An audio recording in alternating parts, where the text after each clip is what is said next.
યાર કેટલાય વખતથી મારા મનમાં એક સ્ટાર્ટઅપ માટેનો આઈડિયા રમે છે, પણ સ્ટાર્ટઅપમાં આઈડિયાની જ તો વેલ્યુ છે, બીજું શું વિચારવાનું? હા, પણ મને એવું લાગે છે કે અહીં મારા આઈડિયાની એવી વેલ્યુ નથી જેવી વિદેશમાં છે.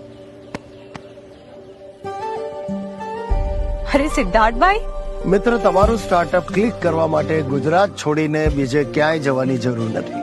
ગુજરાતમાં ઇઝ ઓફ ડુઈંગ બિઝનેસ છે. આ બધું શક્ય બન્યું આપણા નરેન્દ્રભાઈએ શરૂ કરેલા વાઇબ્રન્ટ ગુજરાતને લીધે. ગુજરાતમાં વેપાર ઉદ્યોગ, ધંધા રોજગાર વધે તો આખા ગુજરાતને કેટલો ફાયદો થાય એ મારે તમને ગુજરાતીઓને સમજાવવાની જરૂર છે. સર, તમે તો મારું થિંકિંગ જ બદલી નાખ્યું. હવે જો હું મારું સ્ટાર્ટઅપ કેવું જમાવું છું, ને એ પણ આપણા ગુજરાતમાં. વાઇબ્રન્ટ ગુજરાતનો સીધો ફાયદો આપણને સૌને થાય છે.